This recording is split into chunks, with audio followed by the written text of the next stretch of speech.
Itinanggi ni Patrick Sugi ang pagkakasangkot ng asawang si Ariel Garcia sa breakup ng Katniel.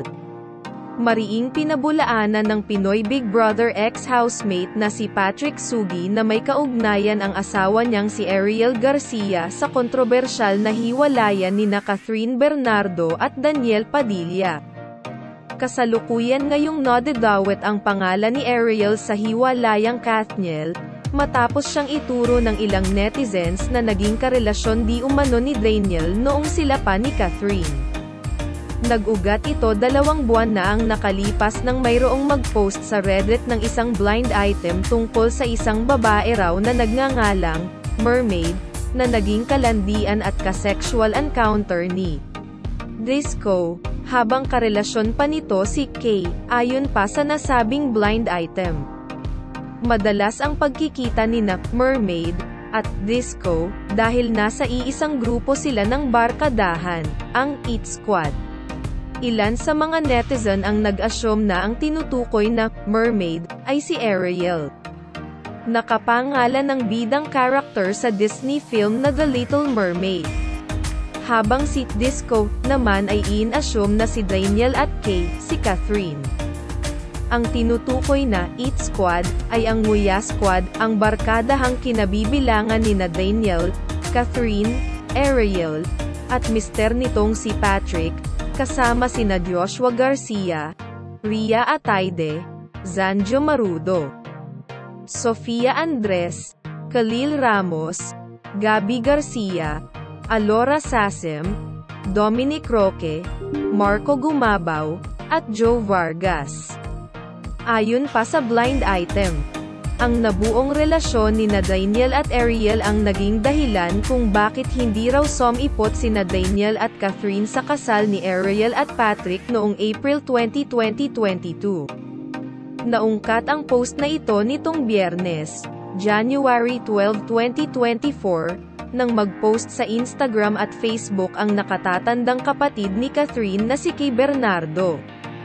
Kasunod ng pag-unfollow ni Catherine kay Daniel at sa 3 pang kapwa niya aktres na sina Liza Soberano, Julia Barreto, at Jillian Vicencia. Laman ng nakakaintrigang post ni Kay ang isang litrato ng maskara na may nakasulat na, "We know what you did last summer," at ang makahulugang caption niyang naglalaman ng mga taong nakalipas. 2017, 2018, 2019, 2021, 2023, and the very first one that I know, 2014. Ayon sa ilang netizens, marahil ang mga taon na nakasulat sa caption ni Kay ay listahan ng mga taon kung kailan nagtaksil si Daniel kay Catherine. Dahil dito, mabilis na nag-viral sa social media ang pangalan ni Ariel dahil sa haka-hakang siya ang babae ni Daniel noong 2018. Sa pamamagitan ng pag-post sa X, dating Twitter, mariing pinabulaanan ni Patrick ang espekulasyong isa ang asawa niyang si Ariel sa sumire sa relasyon ni Daniel at Catherine. Ani Patrick, hindi niya alam kung bakit biglang nadawit si Ariel sa isyu ng Katniel, gayong matagal na silang hindi aktibo sa showbiz matapos nilang magpakasal at magkaanak. Saad ni Patrick, published as is. Yung nanahimik kayo, pero di na may parentsage, kung masaya kayo dyan eh. Teka, papakain lang kami ng baby. Sa kabila ng mga ingay na dulot ng hiwalayan ng mga kaibigan nilang sina Daniel at Catherine.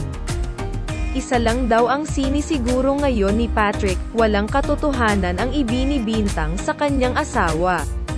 Aniya, "We don't know where all of this is coming from. But I can assure you guys, my wife has nothing to do with this." Yung di nila pag-attend sa wedding namin before, na-clear na namin yung reason kung bakit di sila nakapunta. Sa huli, pakiusap ni Patrick sa publiko na tigilan na ang kanyang pamilya lalo na ang kanyang asawa. Sabi niya, "Stop making false accusations please.